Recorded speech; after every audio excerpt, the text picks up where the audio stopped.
Well, welcome everybody. Another episode, another Monday, another week, another beautiful day here at Two Chaps Many Cultures Towers and episode 176. Welcome to another week, and today we're talking about style switching. If you find yourself working with people from different backgrounds, different cultures, different parts of the world, even maybe your neighbor, you might find that they interact a little differently, and therefore you might find yourself matching that. And we're going to talk about what that kind of might take, anecdotal experiences we've had from clients, and what you might be able to do about it, or whether you should do it at all. Let's stick around and we'll talk about it.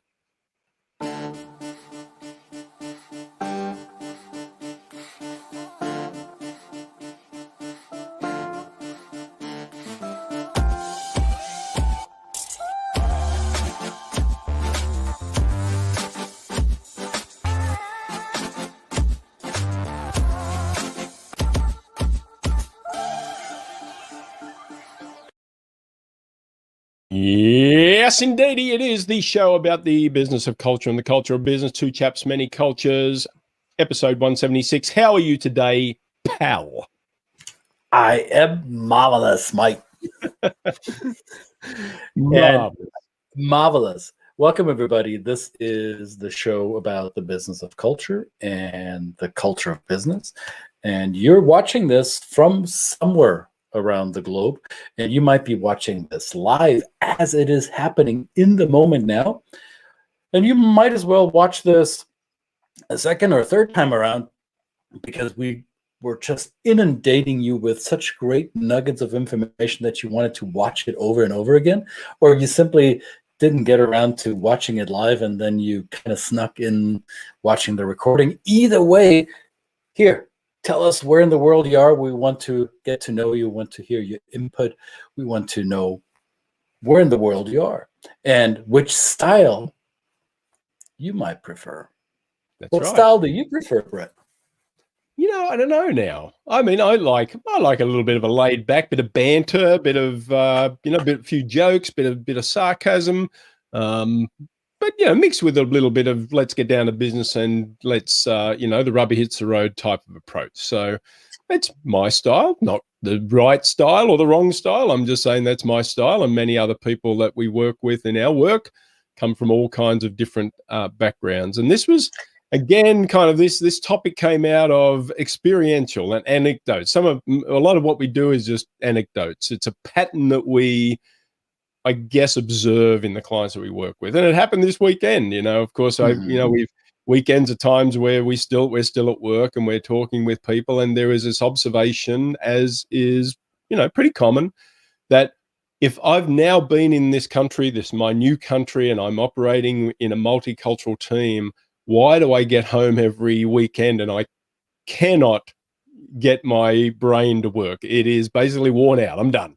That's it, And that never used to happen at home, right? That never was the way it was. I could kind of come home on the weekend. I could do my activities I like to do. I had energy for them.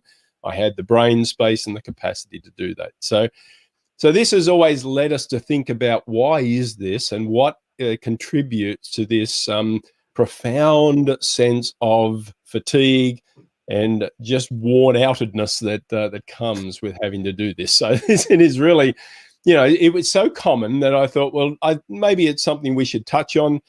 We can bounce, Christian and I can bounce off anecdotes and do that kind of thing. But I think that then that today took, separate. We took two different approaches at looking at two different styles. And I did it through the linguistic approach. And I went down this rabbit hole of discovering people that study this, like real smart people, not like us. People actually really do this for a living and study it. And Christian went down another path, and I think they both kind of are an example of two different ways that we are having to bring ourselves in a multi-style way, right? So that's the setup, I guess, of what we're trying to talk about today. And I would argue the linguistic part of it is quite valid, because I notice this when I am outside of my native language area, when I have to tell my brain, okay, now switch into foreign language mode and work and compute and operate in foreign language. I can do that. And in the beginning, it took me a lot of brain power to do that. And there is this English phrase that I always found cute and funny, and it's one of those English idioms that in my language, my native language, didn't make much sense. There's this phrase of being tongue-tied or tongue-twisted. And I thought, okay, whatever, I'll memorize that term, and I'm sure it means what it's supposed to mean. And until I experienced it for myself.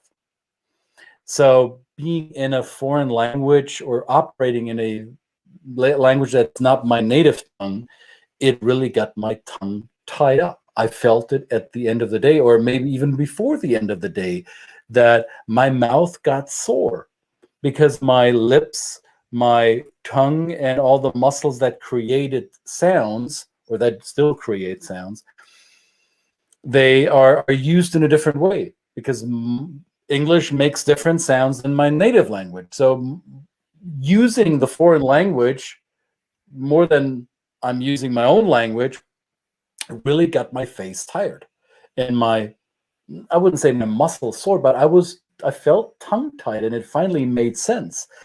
And at the end of the day, working across cultures, when you have to adjust yourself to a different style, whether it be the language or the behavior that comes with it, will occasionally make you a little bit fatigued, right? And that may sound like a first world problem. However, until you've lived through it yourself, you don't understand how it affects your mental strength, so to say. Yeah, absolutely. Well, this is the guy I found. I mean, Google is wonderful. It really, this is an American linguistics. He's still alive, by the way, 94 years of age. He's, he's really seen as somebody who's started out in linguistics, then got into sociolinguistics and talking about the dynamic nature of accents in different regions of the US and so on and so forth. But then I discovered part of his research was based in cognitive and cultural styles. And that's where I thought, maybe there's something here. So, of course, it was, I think when I discovered it was a context he was talking through was basically through the expression or how maybe an immigrant society might come in and adjust the linguistic styles of the local area, like in a city like Chicago or so on and so forth. But you can just imagine they were talking about the cognitive dissonance that comes when people who are so used to talking in a certain linguistic fashion are faced with the evolution of their language, and not a foreign language, but like you're talking about, which is just as valid, but even just an different way of speaking English can be cognitively dissonant and cause you stress and anxiety. Yep. So imagine having to do, like you're saying, having to then operate in another language, and then that kind of sense of, there's the physical, like you're expressing a physical sense of tongue-tiedness, and then also the mental, which is just so often what our clients kind of say, that's kind of makes sense because I'm so worn out, but I can just riff for a day in my own language, But even within that language, so to your point, now English for me has become a second first language. I mean, I'm being a little bit forward with this, and the native speakers will say, yeah, but dude, I can still hear it's not your first language. Yeah, I get it. It's not. But I think for myself, how my brain uses it, English has become second nature. I don't have to switch it on, right? So I'm blessed like that. And yet within the English language, I'm finding myself switching codes. Whenever I talk to you, Brett, I mean, you know this, but when I pick up the phone or when we're here and you and I communicate, I am adjusting to your Australian style of using English. Then I walk across the street well, actually, my neighbor walked across the street to come to my front door this just an hour ago. And my neighbors are African American. Most of my neighbors are African American. And I'm adjusting to their use of the English language, right? That enduring that, or not enduring, or living in that energy for all day would require me to use a different side of my brain, or would strain my mental strength differently than speaking to, let's say, the average white guy or woman in my professional environment, right? It is Yeah. a different type of computing power. Those of you who know IT, I don't know much, but I learned there's an app on my computer, the CPU unit reader or something. It tells me how much of my memory is being used constantly at any given second. So if your CPU is fully engaged, you're using all the horsepower that's built in there, right? And doing this in your native style uses a lot less horsepower. Your RPMs go down. You can idle along and still get results. But the minute you're put into an environment where you have to get into different gear, basically, you rev up. You're using more fuel. You're using more brain capacity, and that can be quite tiring. Yeah. I used the example last week with somebody, and I stopped myself doing it because I knew it was beating me up. And that is trying to be through the lens of efficiency and serving the clients, is that, you know, I've done days where I've done 3 different trainings, and you would think, oh, that's great. Okay, so you can do 3 different trainings. It's very efficient. Look at you. And I'm, you know, maybe I'm doing it to say, look at me. How good am I?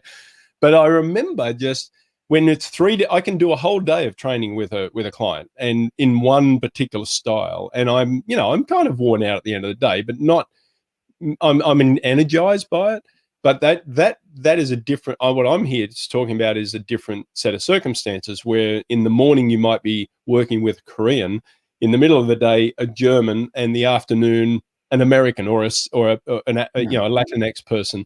3 distinct styles in which, as cultural trainers, we kind of have to adjust to in the learning style and the deliverabilities that we offer. So Right. me, that at the end of that day, I was toast, done. Like, put a fork in me. I just need to sleep. And I was always kind of just wondering, well, hang on, I'm doing what I love to do, right? I'm literally doing what I love to do. This is a dream job for me. But why do I feel so incredibly fatigued and tired after doing what should energize me?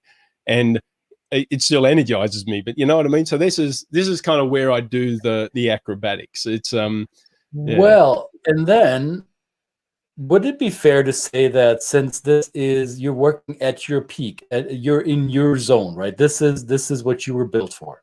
So wouldn't it be okay to accept that at the end of doing that, you are drained, and that means that you exhausted your resources for what you're passionate about and what you love to do?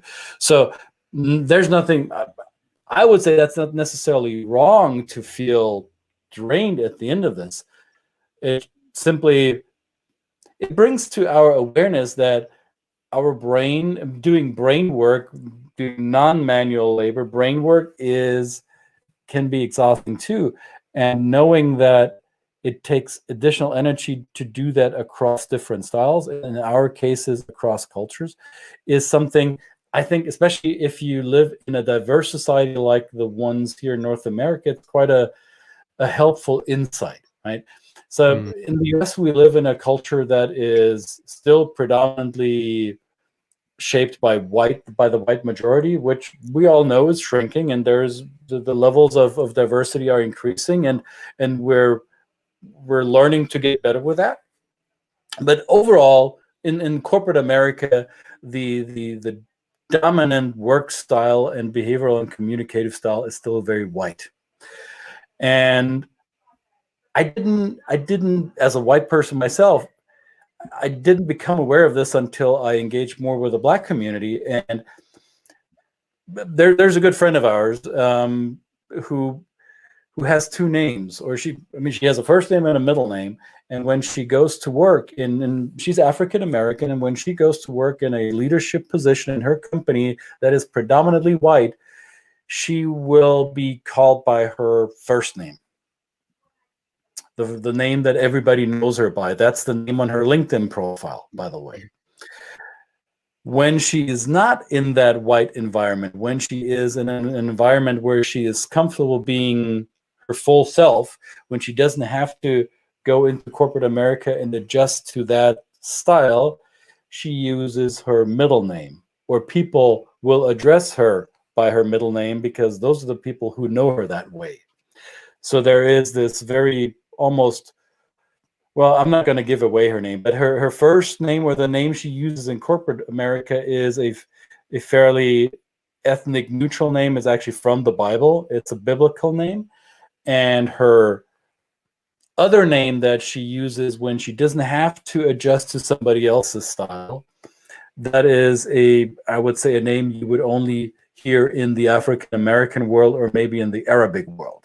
So two different names, two different styles, which brought to my awareness, wait a second, but you're American, US American, and you're having to style switch from your home to your office? Other people don't seem to have to do that. Why are you doing that? She says, well, that's my reality as a Black woman in corporate America. I could be my Black self. However, I would have not made it to the level where I'm at now.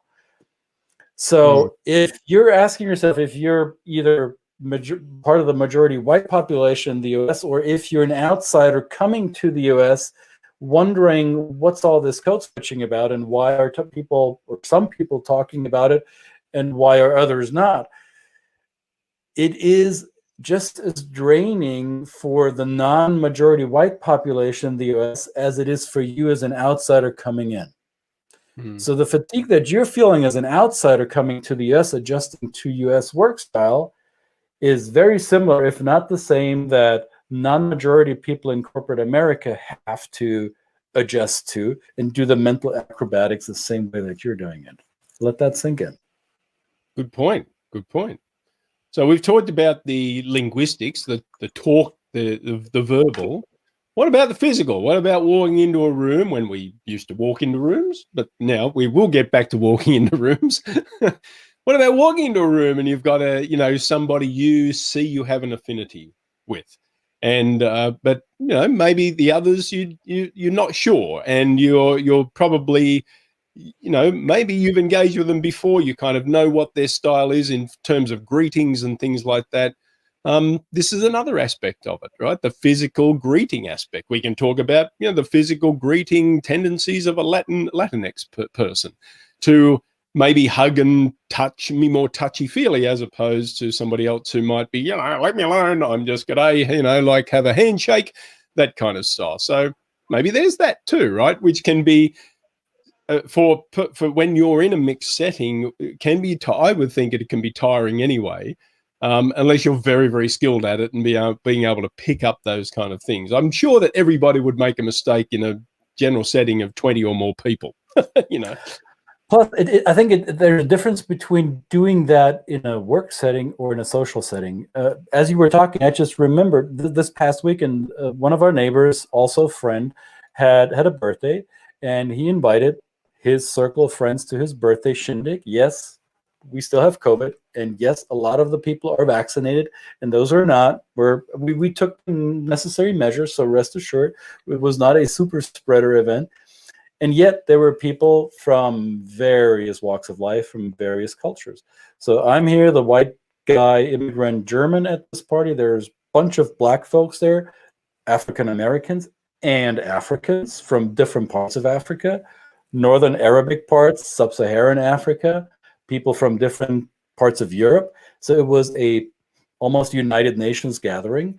And exactly what you said, the hellos, or the physical distance between people, yes or no, was very much determined by that. In a social setting, to me, not stressful or not physically challenging to do that, or mentally challenging. In the same situation, in a work-related environment, I would be very conscious of every step or misstep that I take, right? Yeah. To me, different animals. I don't know how you feel about that. Yeah, no, I think it's right. I mean, and maybe there is protocols. Some cultures really are levered by protocols, and it's not that you can go to a country like Japan or other countries where there are certain protocols around greeting, and that you're going to be frog marched out of the place, if you screw up. Because usually these people are exposed and used to working with people from different cultures, or Western cultures, for example.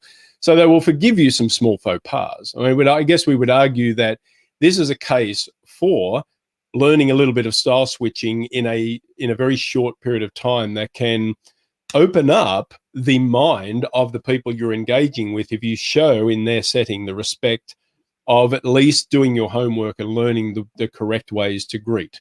Right. So you're right. So that this has real business impact. You can, well, even some cultures may be a little difficult in social settings. It's just as awkward. But I think in general, I agree. Yeah, I think that's right. Yeah. I've learned this, right? So this is my work, right? So I think I do this maybe more subconsciously now, and I know that when other people notice how I interact with different cultures on a first, like within the first couple of minutes, they probably are more aware how I adjust. I don't pay attention to that any longer, but I used to. And then I observe others as they handle themselves in these situations. And I observe sometimes the awkwardness or the disconnect of, is there a handshake, or do we go in for the hug, or do we, how do we initiate contact, right? And there is a former leader of the free world. We have a little image or a GIF. It's a GIF or GIF. I'm not going to go into that debate.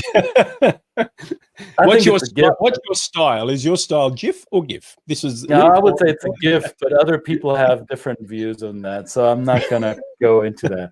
But we should do a whole episode around GIF or GIF. So I give you a GIF from number 44. So you look at Mr. Obama, how he masterfully switches his greeting code, right? So he knows what to do with whom and how he gets the best results with whom.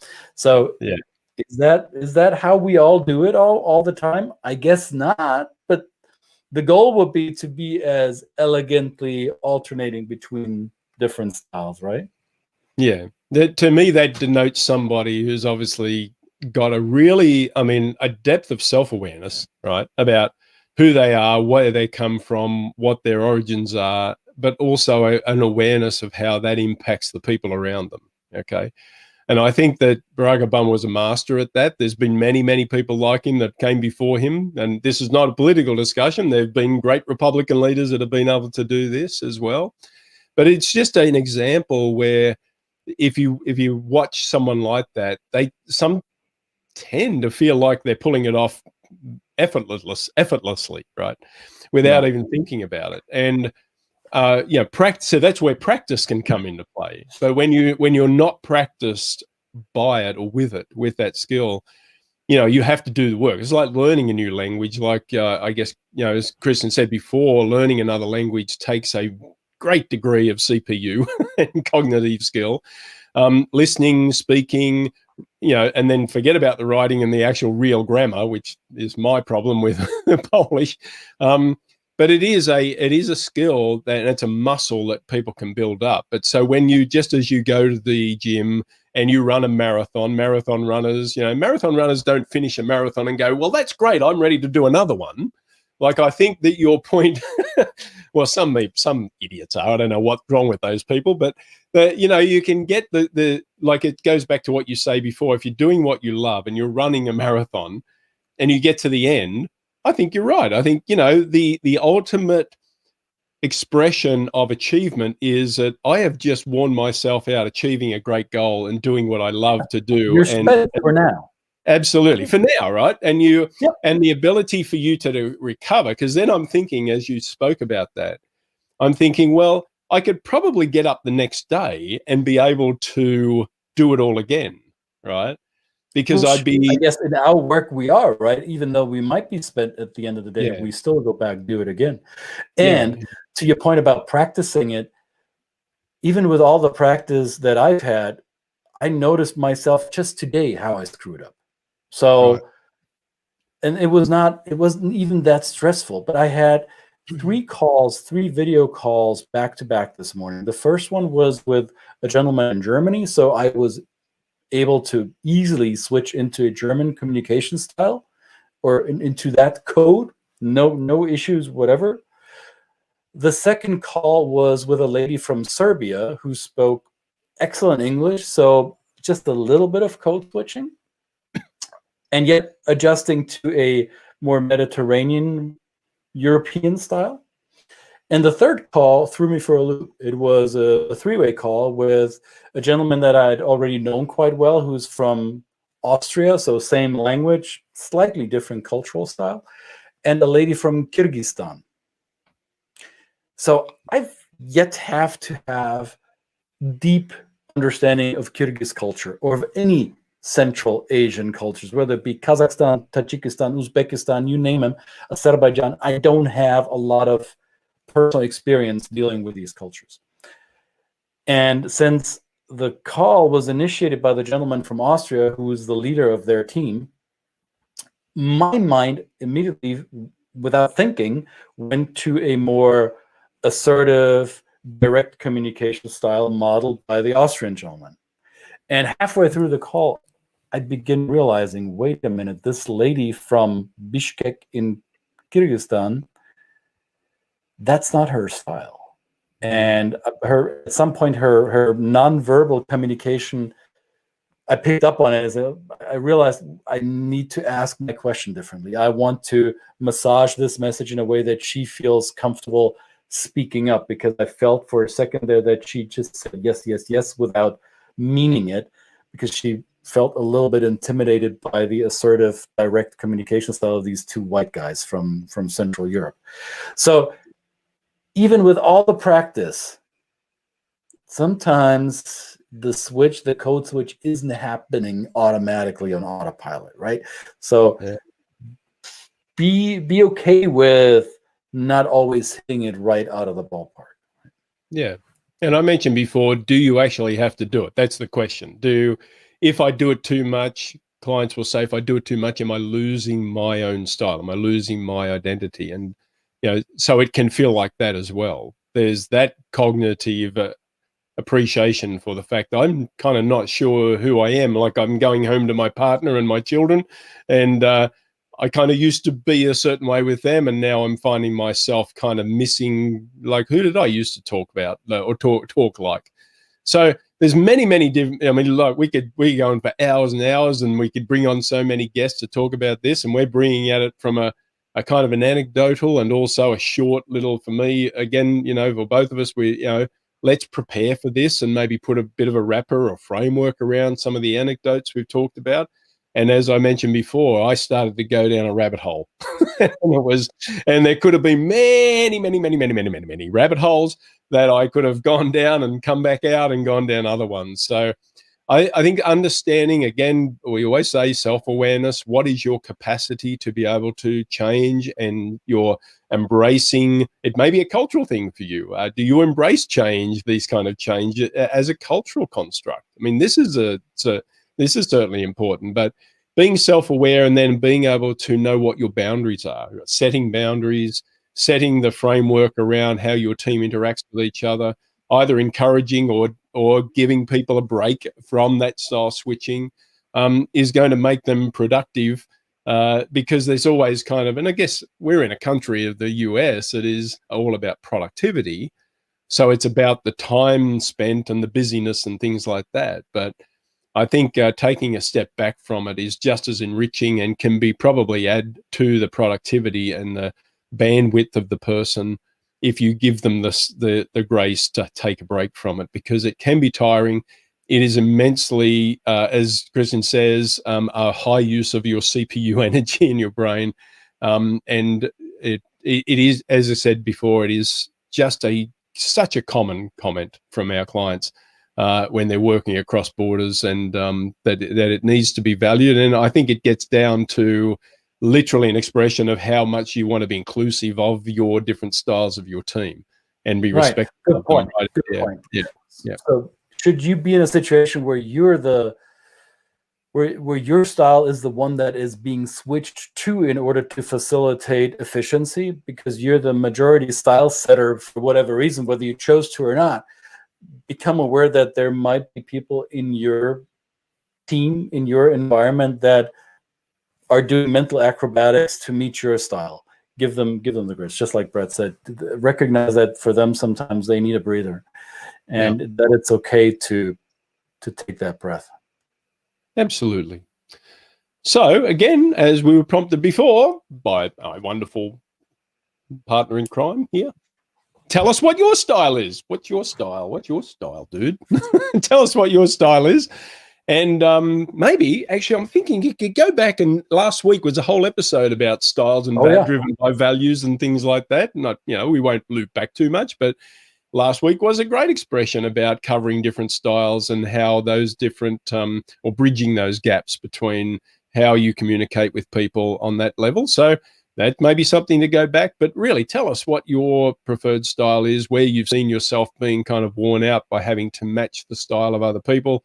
Or have you found yourself, as Christian said before, all of a sudden aware that you're the dominant one and everybody's trying to match you, and therefore their level of energy is going down, but you feel fine. You know, so this is a contributing factor. If you just do a little bit of reflection and introspection, you will absolutely find out wonderful things about yourself. Maybe not so wonderful things. I find out some terrible things about myself. Well, that's you, but I have nothing to do with that. You're German. You're the one that tells me. That's the point.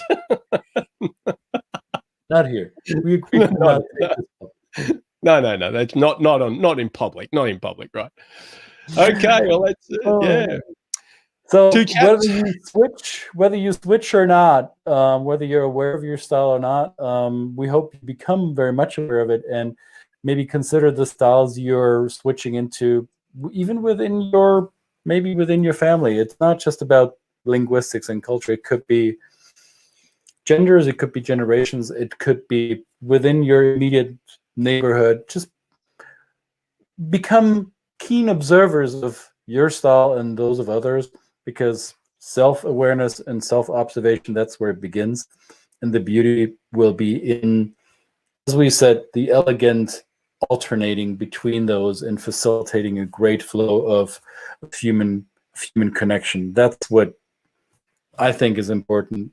And we hope you have a great week of human connection across all these styles. Switch them up and down, switch them left and right. Get to your soundboard and your switchboard and practice. And we will see you again tomorrow at some time. We don't know yet, but we'll let you know. Some stage. Yeah, we'll be back. See you tomorrow, folks. See you tomorrow.